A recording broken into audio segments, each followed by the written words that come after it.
All right, welcome back, everyone. Hopefully you enjoyed the film.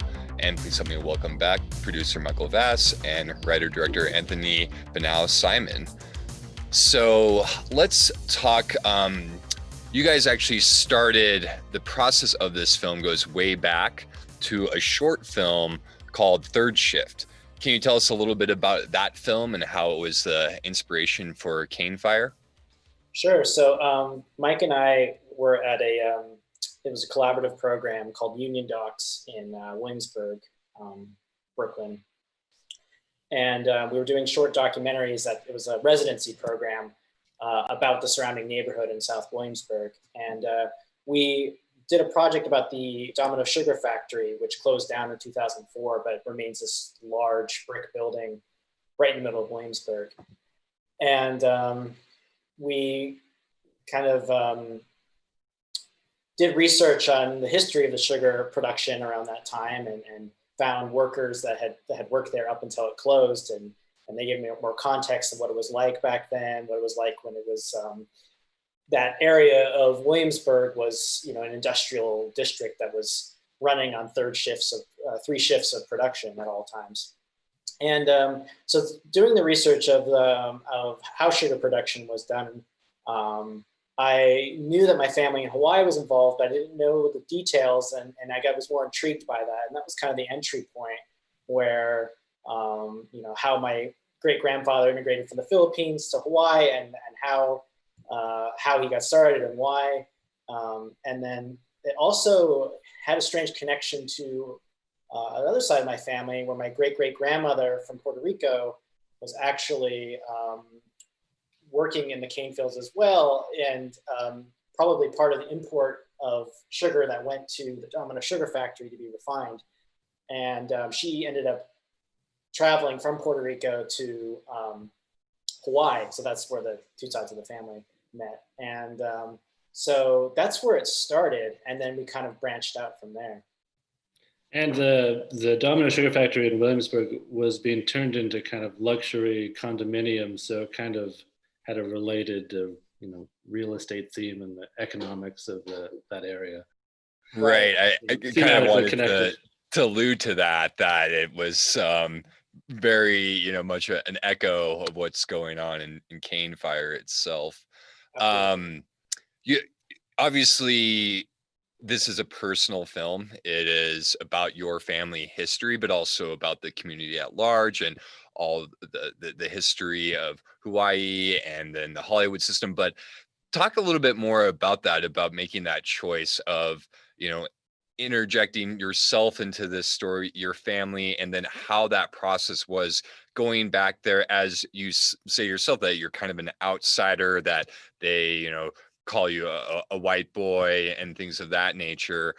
Was that difficult to get that trust in the filmmaking process?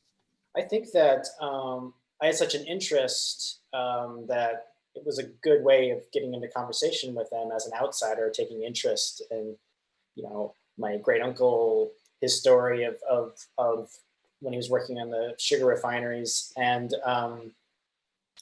I think that was a good starting point. And also watching films produced there is a kind of a talking point for people. Everyone has a relationship with films there, whether it's good or bad. It's kind of a way to get in. But yeah, I wanted to be clear that it was coming. This was my particular perspective coming in, and it started with probably the most of what it started with was my great uncle, who had all these great stories and lived in all these very particular moments in industry and in Hawaii. And it was just a great starting point to then talk to other people. Like we, talked to his friend just up the block, who was the ILW division director, Alfredo. And so that was a great way to build from. And and I think with my cousins, it was a different relationship because they're all around my age and they're still figuring it out. They're still figuring out their lives, and they're very much active and taking control what they want, or what they want in the island, but they might not have it all figured out or have these self-contained stories. You know, it was a very different feel than talking to people that have retired or have passed through a particular phase in Hawaii's history. Right. Were your cousins as interested in the Hollywood history and watching those films as you were? Um, Not really. I think they kind of get a kick out of it to a degree, and maybe Right. some of the newer films are appealing to them, and a lot of them work as extras still, or crew members and stuff that's still being produced. There's two different. Since I was filming, there was probably like 2 to 3 different Disney films that were being filmed, like the Jungle Cruise, the new Rock film, and I literally was going to say something with The Rock. It's got to I do mean, with there's The multiple Rock. things with The Rock, and Yeah. the latest Jurassic Park, and Right. that was cool to them because, but yeah, that was their relationship. But some of my cousins who have researched so much of Hawaiian mythology really want a really great film about the Hawaiian kingdom, and they're hoping that something will be produced in that way. So. Yeah. And I would love to get to that too, kind of as we go along. But you also said when talking to people that the film really took shape when spending time with the uh, sovereignty activists at the Cocoa Palms Hotel, and that setting. It's just such a fantastic narrative device, both literally and figuratively, of the decay of the Golden Hollywood system and everything that's going on, and the activism and the gentrification. So it touches so many points of the film. How did you treat shooting the hotel and editing together, and just kind of creating that as such sort of an anchor to build around? Yeah, it felt like it was hitting all of the different themes we wanted to when that all came together. But it did start with just talking to Leia Rivera and Bob Jasper, the tour guide. Like, it was really approaching it from that point of view at first, and learning about it and knowing about the connection to the kingdom, but not talking not having anyone on firsthand on the actual property addressing it or directly. And so when we heard about them, maintaining the land and taking back control, it was just, it was an active response to this history that, though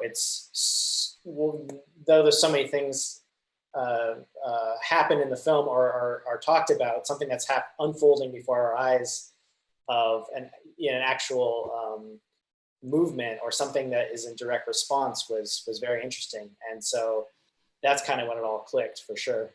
Yeah, it was a lucky development because it wasn't really something we planned on or knew was going to be part of the film. I'm not sure if they had started even the occupation when you started filming originally, but yeah, it was definitely something that was, like you said, tied together. Absolutely. It's a very lucky happenstance that really did bring everything together. But then talk a little bit about the archival footage, both the actual Hollywood clips of the films, but then the historical footage as well. How did that kind of guide places where you scouted, the locations, or how did you combine those two things with the actual shooting in Hawaii? Yeah, I think that we always had this linear timeline of the Hollywood films, almost as something that would run in parallel that we would reference to. And I kind of got obsessive to the point where I would recognize every single location in all these films because I knew the island so well. And that wasn't particularly relevant to the film, but it was like something that was really interesting that this was actually happening. All this was happening within a 500-mile radius of all this other history, and all with the strikes and labor movement, that this was being captured in 35 millimeter cinema scope. Right. Well, and the films kind of engage ideologically in a lot of the things we were talking about, the kind of labor movement, especially the early Hollywood movies. Thematically, that's explicitly part of the film. So yeah. I think a good way of how we divided it was that much in like Tom Anderson's Los Angeles Plays Itself, which was a big influence. Sure. How he divided the film where, Los Angeles as subject, Los Angeles as character or backdrop. I think that was a way for us to divide the films, because there are films, like Mike said, where it's very much taking on the actual history of the island, even if it's on, the side of management. They're still addressing it in their own way. But then there are some films that, it's just a backdrop. It's just some are, far away land, or just somewhere in the South Seas, or if it's during the war films, it's somewhere in the South Pacific as a backdrop for, Frank Sinatra and stuff like that. Right. Absolutely. What about the subjects that you guys have in the film now, the ones that are still, or that were still living on the plantation, are they still there? And what do you think that the future holds for indigenous people and working class residents of Hawaii? Is there a sustainable life there? It's very dire. I mean, was at a break. When we say, it's coming to a breaking point when we wrap the film, but it's even worse now with COVID, I believe. 50% of people that identify as Native Hawaiian are actually living off island, not by choice, or just actually being pushed off out of Hawaii. It's just not sustainable at this point. I think with COVID has really pushed this to the max, because, tourism being the number one industry at a halt, they put everything into that one industry, and then it's really up in the air where they're going to go from there. I think the only silver lining, I think, is that people that are lucky enough to receive, that work in the service industry, that are able to receive unemployment benefits, might be for the very first time be able to kind of take a breath and say, okay, what do I value? What do I need to do to go forward? Because so many of my cousins are always just head down in the moment of trying to just survive, and are not able to really have time to reflect. And yeah, absolutely. Did you want to add anything to that, Mike?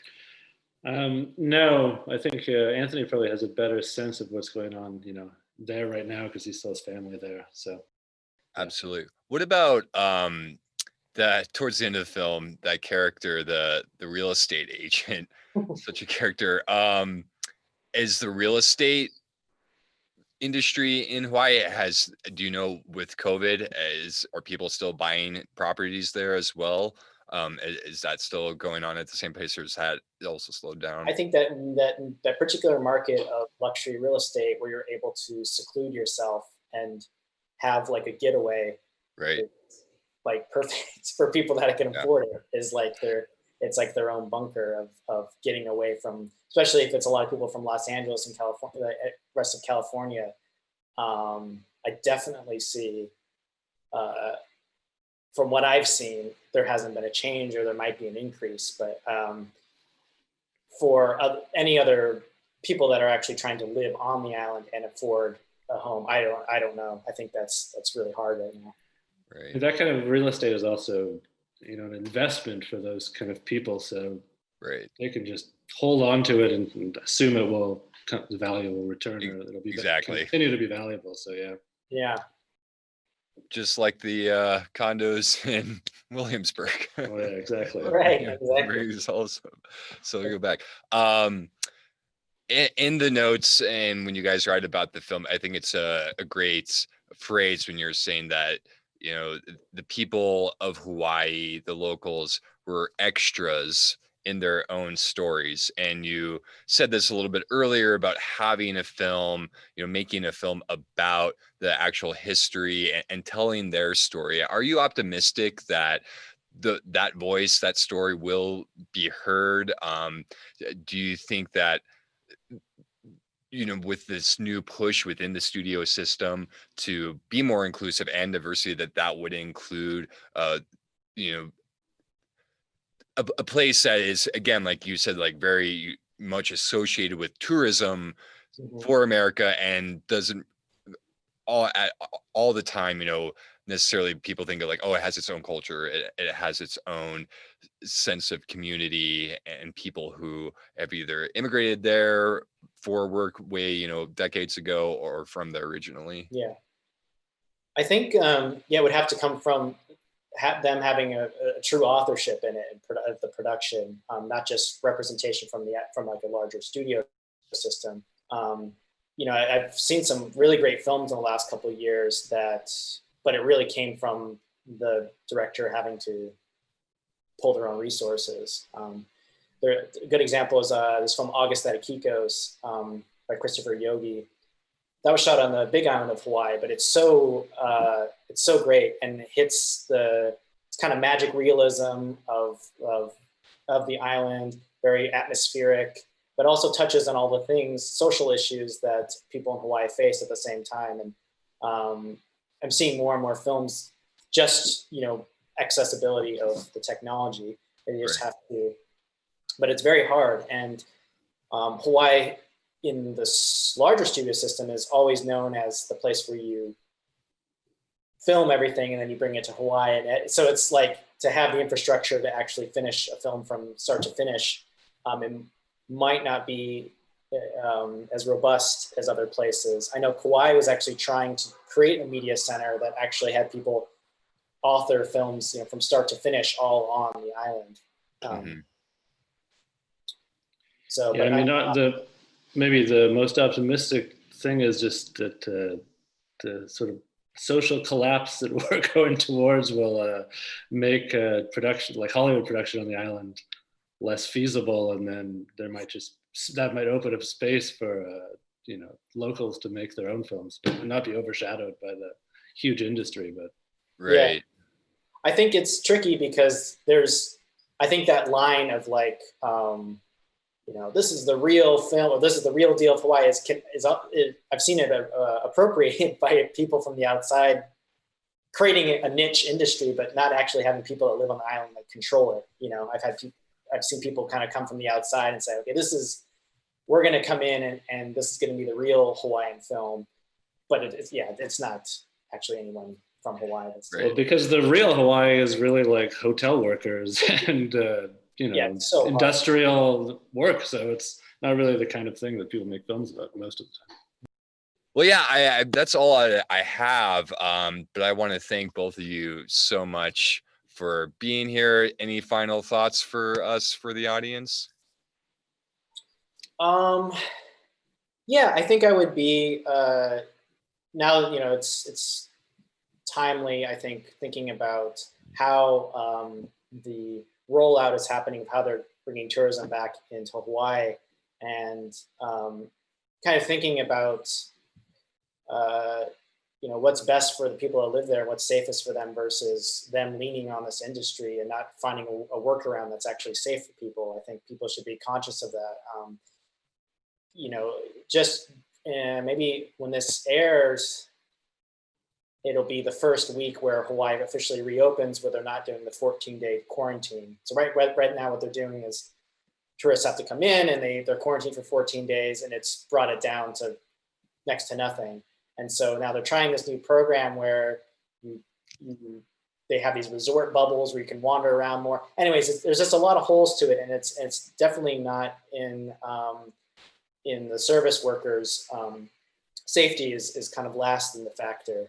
And that's just something I think to think about as we roll out in other states. Just just being mindful of that, I guess, to what's happening in Hawaii and how much they are clinging to this one industry and versus what's best for people.